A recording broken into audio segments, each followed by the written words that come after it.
Here's the exception to the rule. Don't check in on Nick Foles, Howie. Don't do it. Don't go down that road. I said 32 teams want him, and it's not quite 32 because obviously Chicago's not going to want him. Jacksonville, um, for other reasons, but to be a backup quarterback, fine, no issues whatsoever. On this particular team, you're nuts. You're nuts to even pick up the phone.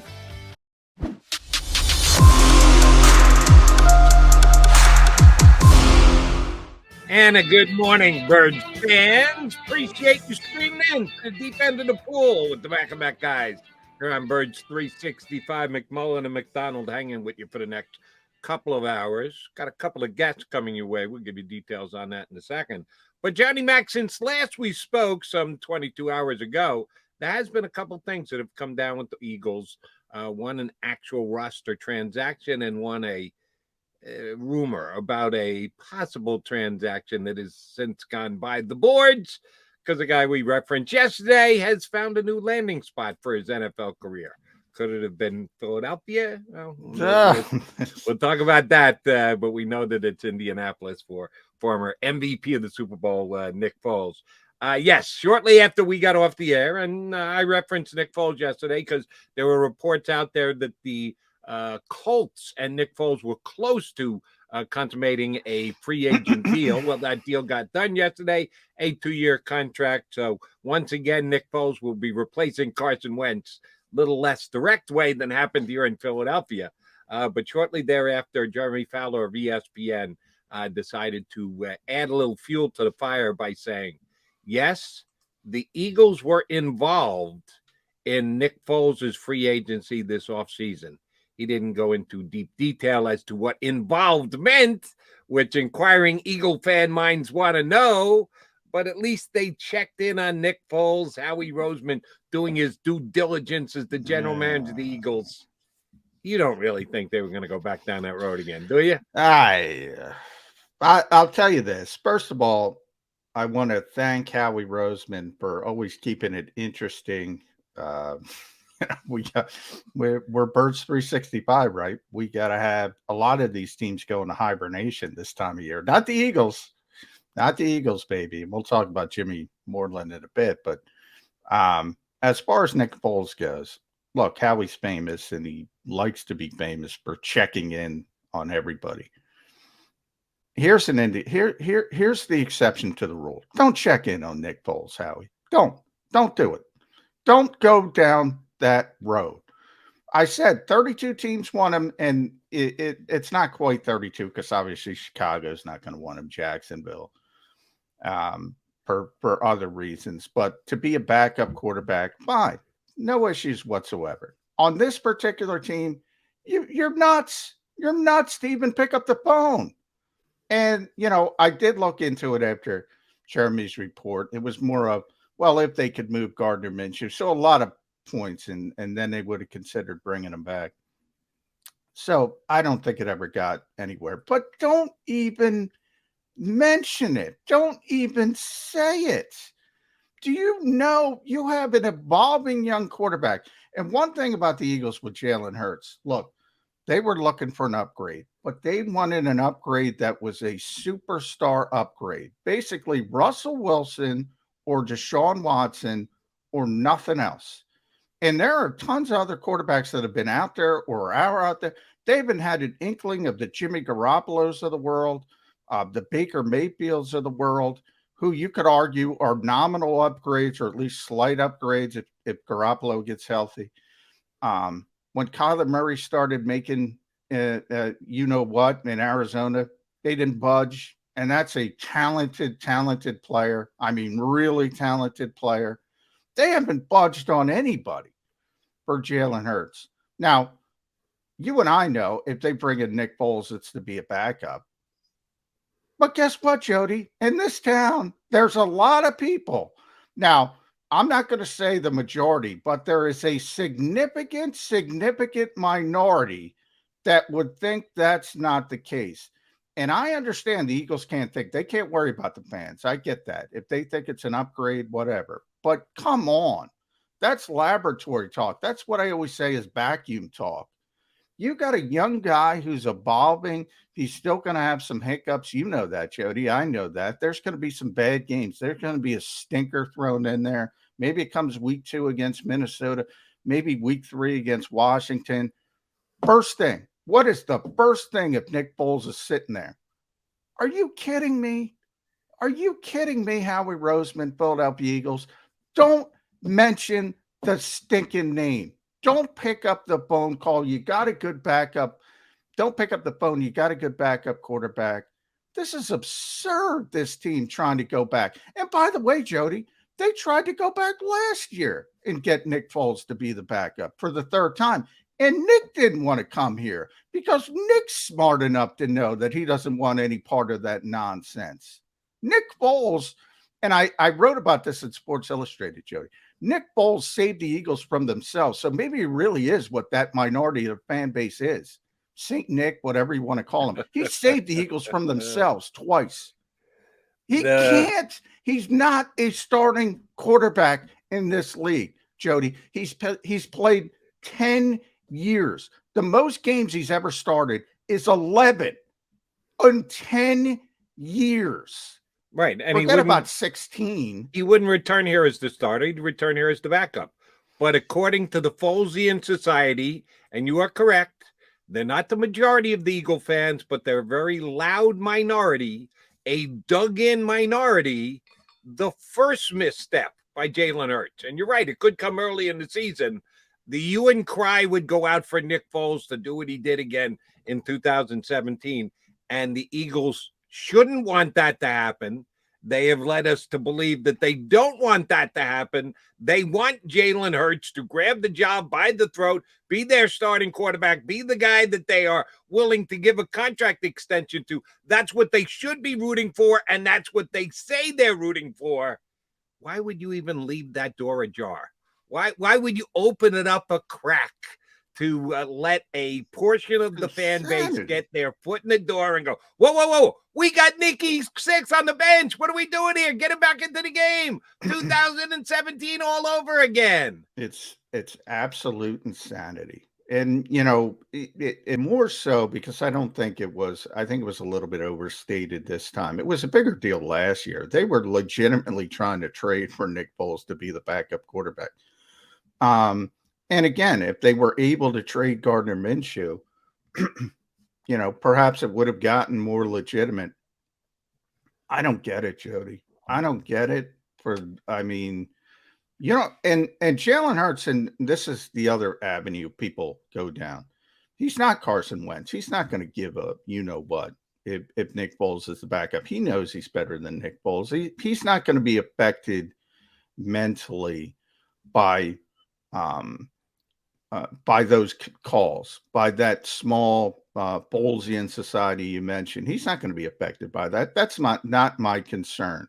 My concern is you also have a young head coach. Why are you putting that on his plate as a second-year guy? And people act like Nick Sirianni is entrenched. He's not entrenched. He's not entrenched. In this town, in this market, you want to put that on the head coach's plate? It's goofy. Well, you know, try to make things as easy as possible for your coaching staff and your players. Try to win. And for the most part, the Eagles have done a great job this offseason. And, you know, I joke, maybe Howie's feeling himself and he's like, I can do what I want. I can stop it. And thankfully it stopped because he signed with Indianapolis. And I don't think at 35, but who knows? They might revisit it at 35. Marcus Hayes wrote the article about Howie being in a better power position than he's ever been before. And that very well may be accurate. I don't even think it's that, John. I think this is basic Howie Roseman 101. And it's the way that he's been since he wrested power back or had it handed to him, however you want to state the maneuver from Chip Kelly to Howie Roseman. It's been the way Howie goes about his business. A very wise Eagles beat reporter once said to me, Howie always feels the need to win the trade. Oh, well, that's what this would be. If he could turn around and flip Gardner Minshew for a draft pick better than the one he got, a usable backup quarterback who came in and won a game for them last year when Jalen Hurts was hurt, and then to turn around a year later and get a better draft pick and potentially put yourself in a better backup quarterback position. People can have an opinion as of right now, 2022, who's the better quarterback to step in, and if you need a quarter fill in, half fill in, 1 game, 2 game, 3 game fill in, who's better suited to do it, Nick Foles or Gardner Minshew? You can certainly believe that Nick Foles is that guy, but it pushes the dynamic of what could happen to the locker room completely to the side. You're looking at it in a vacuum, that this is the best football decision we can possibly make. But there are other ramifications, and I don't think Howie's taking any of those into consideration. He is looking at it the way I think Howie often looks at things, in a total blinders on football, best maneuver, who can make the best trade and come out with the valuation on top. That's Howie Roseman, and that's how he always does it. That's why he at least investigated it. For whatever reasons, it didn't happen. My point is, it's a good thing, Eagle fans, it didn't happen. Sorry to those of you of the Folesian Society who wanted to see Nick Foles Part 3 here in Philadelphia. It wasn't happening. It shouldn't happen. It's a good thing that it didn't happen in this situation. Yeah, it always surprises me, and you know, Jody, I use that term all the time, the vacuum. It always surprises me when GMs are, and the best example in this town is Sam Hinkie. And I always would say, no, we get what you're trying to do, Sam. There are other parts you don't get, and you don't exist in a vacuum. And ultimately, you have to get the approval of ownership. You have to get the approval of your partners who started getting pissed off about what he was doing. All these other sort of tentacles that come out of it. This is not to that degree, obviously, but yeah, in that vacuum, let me spin off Gardner Minshew. I get a better pick, and maybe I get a better backup quarterback, and everybody loves him, and the fan base is thrilled, and they get their hero back. Yeah, that's great. Yay. You went through it with Carson Wentz. A different part, again, I don't think Jalen Hurts would be affected the way Carson Wentz would be.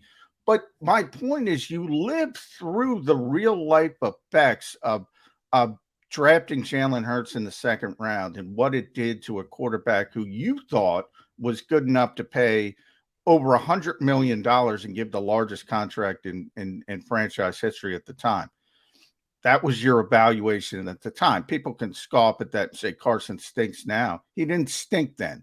That wasn't the Eagles' plan when they drafted Jalen Hurts. Their plan was, well, we got to pay the starter so much stinking money who's going to be here forever that we have to get a cost-effective backup, and then we'll spin off Jalen Hurts. That was the original plan after his rookie deal started ending. Obviously, it didn't work. You would think you would learn about the real-world effects outside of a vacuum. Now, they would be different type of effects here. Again, Jalen Hurts, different personality, different mentality. He's going to fight. He's always fought, whether he's getting benched in Alabama or what have you. He doesn't shrink in the corner. That part's good. Again, young head coach, pressure to win. All of a sudden, the expectations are greater. Peter King's got him number 9 in the NFL, number 4 in the NFC. Boy, I started thinking about that, Jody. We have to get that at later in the show. There's just insanity to that ranking. But, yeah, when I start thinking about, because San Francisco's 10, like San Francisco's what the Eagles hope to be. I mean, that's what, but we'll get to that. We'll have some time to get to that later. This particular instance, again, Minnesota week 2, Washington week 3. If they win, everything's copacetic. If they're 4-0, nobody's going to complain anything. Everybody's happy. Yeah, but then even at 4-0, right? Then you start really getting the hype train rolling, saying, "Oh, this team's legit," but it's a poor, easy schedule. Then Arizona comes in, then Dallas. They got to play Dallas. They go to Arizona. Then Dallas comes in here. What if they lose those 2 games? Same thing would happen. It's just nuts. And to do that to a second-year head coach, again, because of where we are, and everyone says, Well, the Eagles have added so much on defense. Everybody looks at this is on Jalen Hurts on the offensive side of the ball. This is on Jonathan Gannon on the defensive side of the ball. And Nick Sirianni sort of skates underneath. For now, obviously, it's not going to always be there. That's a great position to have your second-year young head coach in. Everybody likes him. The fan base is happy. They've gotten over the flower issue. Now he's the best coach in the city, blah, blah, blah. And all of a sudden, you want to put that pressure on his plate. He doesn't understand it. He wasn't here. Right. It's just nuts to me that Howie Roseman doesn't think there are real world effects outside that football vacuum.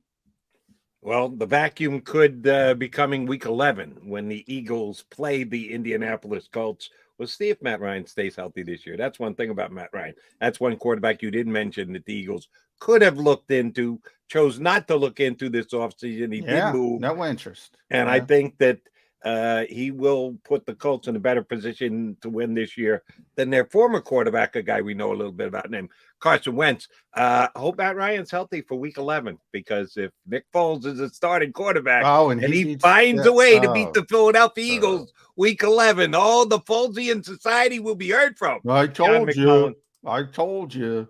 They'll be Look, back. Nick Foles, I've always called him Vinnie Johnson, the old Pistons six man. If you want to use the baseball analogy, in 2017, I said greatest closer of all time, Mariano Rivera. We're talking about 2013, which was the 27-2 year, and the run. That's it. He started, I think, 56 games in 10 years, Jody. That quick math, me, math is not my strong point. But when you go to tens, that's 5.6 per year. That's not tough.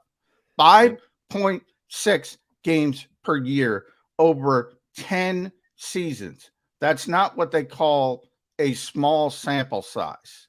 Nope. And in a 17-game season, 5.6, it's right about 1/3. When your starting quarterback is only starting 1/3 of your games, that's not quite good enough. All right, McDonald and McMullen here with Jan Burge, 365. Mentioned we got two good guests coming up today. Brad Spielberger, who was supposed to be on with us yesterday, late substitution. Brad couldn't join us, but he is supposed to join us coming up here in the next couple of minutes. He writes for Pro Football Focus and also Over the Cap. That's why I thought he'd be a good guy to get on this week. Hey, real quick, can I get one more stat in, Jody? Because I just pulled it up. Peyton Manning won 10 games, 2, 3, 4, 5, 6, 7, 8, 9, 10, 11, 12, 13, 14 different times. Won 10 starts 14 different times, including 12 straight. 5.6 starts per season. This guy's winning 10 games. And by the way, that's a bad season, as I always said, because he won 12 or more, 1, 2, 3, 4, 5, 6, 7, 8, 9, 10 times. 12 or more, 10 times. If your point is Nick Foles is not Peyton Manning, he's not a starting quarterback. I kind of had that one already figured out, John. Well, I know you did, but some people in Philadelphia don't.